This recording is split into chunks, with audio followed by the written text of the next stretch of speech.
Oke, hari ini kita bakal bedah buku keren dari Norm Brodsky, judulnya Street Smarts.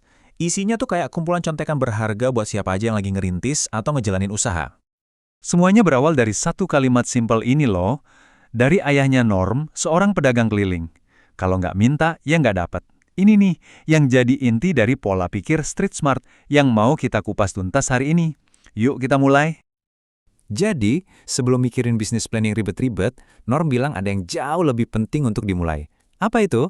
Rencana hidup kita sendiri. Ini penting banget loh. Norman sendiri ngalamin 8 tahun pertama jadi pengusaha, dia fokus ke bisnis terus, sampai-sampai momen masa kecil anaknya lewat gitu aja. Nah, ini kesalahan fatal yang dia pengen kita semua hindari. Makanya, kalau ada yang mau minta bimbingan ke dia, kayak mentornya Bobby dan Helen, pertanyaan pertamanya tuh bukan soal marketing atau penjualan, bukan. Tapi, hidup seperti apa sih yang sebenarnya pengen kamu bangun? Karena disitulah motivasi aslinya. Oke, setelah kita tahu kenapanya, kita masuk ke fase paling berat, bertahan hidup. Dan di sini, kebanyakan orang tuh salah fokus. Mereka lihat angka yang salah. Semua orang kan gila-gilaan ngejar omset, ngejar penjualan. Tapi menurut Norm, itu justru jebakan loh. Kunci buat bertahan hidup sebenarnya itu ada di margin kotor atau gross margin. Terus, apa sih margin kotor itu? Gampangnya gini, ini tuh mesinnya bisnis kita. Kalau marginnya gede, kita nggak perlu jualan banyak-banyak buat nutupin biaya operasional. Ini penting banyak, apalagi pas modal kita masih pas-pasan. Nah, ini contoh nyatanya.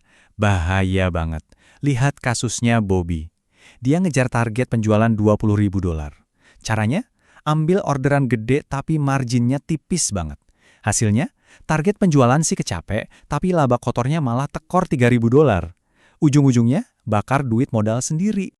Jadi, intinya begini, dan ini penting banget.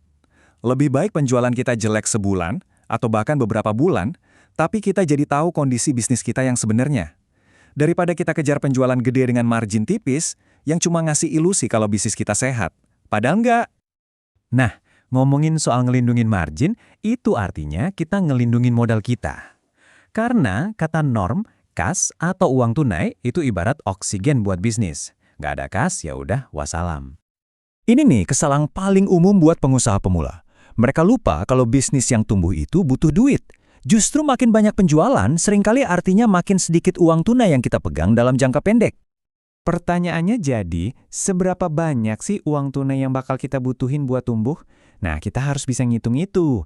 Untungnya, Norm ngasih formula yang super simple, bisa dihitung di atas kertas serbet sekalipun. Caranya tuh simple banget. Ada 4 langkah.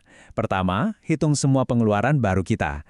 Kedua, bagi total pengeluaran itu per hari, jadi kita tahu uang yang terbakar setiap harinya. Ketiga, cari tahu rata-rata berapa lama waktu yang kita butuhin buat nagih pembayaran dari pelanggan. Nah, yang terakhir, tinggal kalikan aja pengeluaran harian tadi dengan waktu penagihan. Terus tambahin cadangan 20% buat jaga-jaga. Dengan gitu, kita bisa prediksi kebutuhan kas kita sebelum kejadian. Oke, kalau urusan cash dan margin udah beres, baru deh kita bisa mikirin cara bangun benteng pertahanan buat bisnis kita. Sesuatu yang bisa ngelindungin kita buat jangka panjang. Pertanyaannya, siapa sih kompetitor kita yang sebenarnya? Menurut Norm, jawabannya seringkali bukan yang kita kira. Bukan berarti semua yang bisnisnya mirip sama kita itu kompetitor. Pesaing sejati kita itu, ya mereka yang nawarin layanan yang sama, level keandalannya mirip-mirip, dan harganya juga nggak jauh beda. Kenapa ini penting? Karena dengan tahu ini, kita bisa berhenti buang-buang waktu dan energi mikirin pemain yang cuma banting-bantingan harga tapi kualitasnya di bawah kita. Kita bisa fokus ke hal yang beneran penting. Dan benteng pertahanan paling kuat, itu adalah budaya perusahaan. Norm punya cerita unik nih. Dia pernah nyuruh seorang supirnya buat bolak-balik 2,5 jam cuma buat ngambil sekotak anak kucing yang baru lahir di gudang. Kedengerannya sepele ya, tapi tindakan itu nunjukin budaya utamakan makhluk hidup yang bikin karyawan loyal dan pelanggan terkesan. Lalu apa sih tujuan akhirnya dari semua perjalanan ini? Ternyata bukan cuma soal omset, kas, atau bahkan budaya perusahaan. Ada sesuatu yang jauh lebih personal. Dan ini pelajaran terakhir yang didapatin Bobby dan Helen. Rasa aman yang sejati itu bukan datang dari punya pekerjaan tetap. Bukan. Rasa aman itu datang dari keyakinan pada diri sendiri. Keyakinan kalau kita punya skill dan mental buat cari nafkah dengan cara kita sendiri, apapun kondisinya. Dan ini membawa kita kembali ke titik awal. Kita mungkin udah punya bisnis plan, tapi pertanyaannya, udahkah kita nulis life plan? Bisnis itu cuma alat buat mencapai tujuan hidup, bukan tujuan itu sendiri. Inilah inti dari Street Smarts yang sesungguhnya, membangun bisnis yang melayani hidup kita, bukan sebaliknya. Nah, pelajaran apa yang paling ngena buat Anda?